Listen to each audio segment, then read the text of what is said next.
ఒకటి దిన వృత్తాంతములు 3వ అధ్యాయము.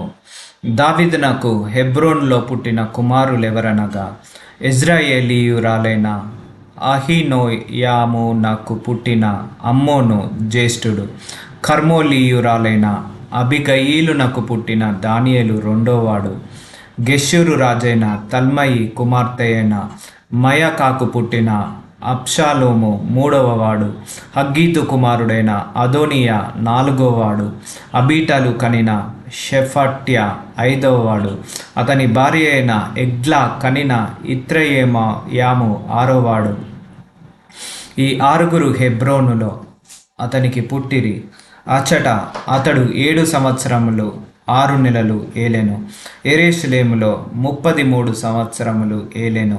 యెరూషలేములో అతనికి పుట్టిన వారెవరనగా, అమీమయేలు కుమార్తె అయిన బెత్షెబ వలన కలిగిన షిమ్యా, షోబాబు, నాతాను, సొలొమోను అను నలుగురు.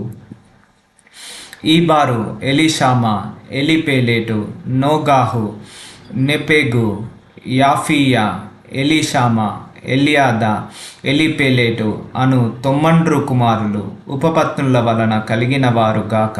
వీరందరూ దావీదునకు జననమైరి. తామారు వీరికి సహోదరి.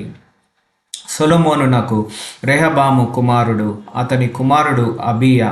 అబియాకు ఆసా కుమారుడు, ఆసాకు యెహోషాపాతు కుమారుడు, యెహోషాపాతునకు యెహోరాము కుమారుడు, యెహోరామునకు అహజ్యా కుమారుడు, అహజ్యాకు యోవాషు కుమారుడు, యోవాషునకు అమజ్యా కుమారుడు, అమజ్యాకు అజర్యా కుమారుడు, అజర్యాకు యోతాము కుమారుడు, యోతామునకు ఆహాజు కుమారుడు, ఆహాజునకు హిజ్కియా కుమారుడు, హిజ్కియాకు మనష్షే కుమారుడు, మనష్షేకు ఆమోను కుమారుడు, ఆమోనునకు యోషియా కుమారుడు. యోషియా కుమారులెవరనగా, జ్యేష్ఠుడు యోహానాను, రెండోవాడు యెహోయాకీము, మూడోవాడు సిద్కియా, నాలుగోవాడు షల్లూము. యెహోయాకీము కుమారులలో యొకన్య అను ఒకడుండెను, అతని కుమారుడు సిద్కియా. యొకన్య కుమారులు అస్సిరు, షయల్తీయేలు, మల్కిరాము, పెదాయా, షెనజ్జరు, యొకమ్య, హోషామా, నెబద్య. పెదాయా కుమారులు జెరబ్బాబేలు, షిమి. జెరబ్బాబేలు కుమారులు మోషుల్లాము, హనన్య, షెలోమీతు వారికి సహోదరి. హషుబా, ఓహేలు, జెకర్యా, జెరెక్యా, హసద్య, యూషా, బెస్సెదు అను మరి 5 హనన్య కుమారులు పెలట్య, యోషయ, రేఫాయ కుమారులను, అర్నాను కుమారులను, ఒబద్యా కుమారులను, షెకన్య కుమారులను.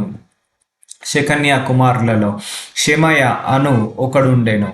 షెమయ కుమారులు 6, హట్టూషు, ఈగాలు, బారీయాహా, నెయర్యా, షాపాతు. నెయర్యా కుమారులు 3, ఎల్యోయోనై, హిజ్కియా, అజ్రికాము. ఎల్యోయేనై కుమారులు 7, హోదవ్య, ఎలియాషిబు, పెలాయ, అక్కుబు, యోహానాను, దెలాయ, అనాని.